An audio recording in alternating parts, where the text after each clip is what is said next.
বাংলাদেশের গার্মেন্ট শিল্প 1990 যে দশক শহীদ প্রেসিডেন্ট জিয়াউর রহমান শুরু করেছিলেন 79 সালে।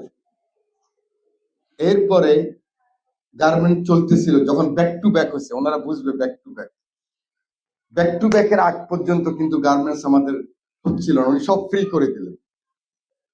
এবং ঠিক এরকম ছিল, এটা এভাবে উঠতে লাগলেন।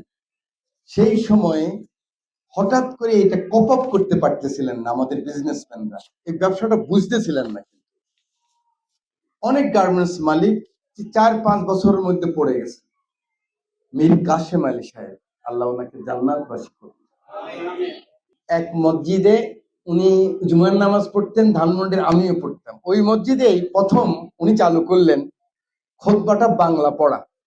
দেখেন একজন লোক কত ক্লাসিক হলে, কত কালচারাল হলে, ইসলাম ভিত্তিক দলগুলি কিন্তু বলবে আরে বাংলা পড়বে, অনেকে এরকম বলবে, কিন্তু উনি প্রথম বাংলা পড়লেন, পরে ইমাম সাহেব আবার এটা আরবিতে বলতেন, তাহলে মানুষের বুঝতে সুবিধা হয়।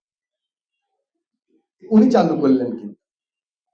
এবং উনি উনি একটা টিভি চালু করলেন, যে টিভিটা বন্ধ হয়ে গেল, দিগন্ত। আমি কিন্তু দিগন্ত টিভির আমার শেয়ার আছে, কেউ জানতো না, আজকে আমি প্রকাশ্য সাংবাদিকদের সামনে বললাম।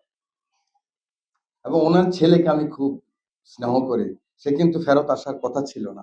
8 বছর ব্যারিস্টার আরমান আয়নাঘরে ছিলেন। এই সব মানুষদেরকে ডেকে ডেকে আনে আজকে বিভিন্ন যে বড় বড় গ্রুপ দেখেন, এই গ্রুপ, যেমন নজরুল ইসলাম মজুমদার নাসা গ্রুপ, ওনার থেকে তখন 10-20 লাখ টাকাও নেয়, কিন্তু জানে যে নজরুল ইসলাম মজুমদার এক্সপার্ট বিজনেসে। বলছে যে নজরুল, তোমাকে আমি টাকা দেবো। বলে স্যার, আমি কোত্থেকে টাকা দেবো, আমি কোথায় পাবো, আমি আমি জামানত দেবো কোত্থেকে, আমার তো জায়গা নেই, আমি এই মাত্র এমএ পাস করছি, 4 বছর হয়েছে। বলে টাকা লাগবে না, 2 লাখ টাকা, এক গার্মেন্টসে 2 লাখ টাকা দিবে, 3টা গার্মেন্ট 6 লাখ টাকা, যেগুলো বন্ধ হয়ে গেছে। সে নজরুল ইসলাম মজুমদারের কিন্তু 10,000 কোটি টাকার ইকোনমি হয়েছে। এরকম বহু লোক। ইসলামী ব্যাংক কিন্তু এই পর্যায়ে গেছে। আমি যখন গাড়িতে ছিলাম তখন নুরুল হুদা চৌধুরীকে আমি বলছি হ্যাঁ, এইটা অর্গানাইজ করে পরবর্তী সময়ে বিদেশিদের থেকে যে ফান্ডটা আনতে হয়েছে, টার্কি থেকে আনছে, সৌদি আরব থেকে আনছে, বিভিন্ন লোকজন থেকে ইনভলভ করছে এখানে। এটা সুন্দরভাবে পরিচালনার ম্যানেজমেন্টে ছিল অধিকাংশ জামাত ইসলামের মানুষ।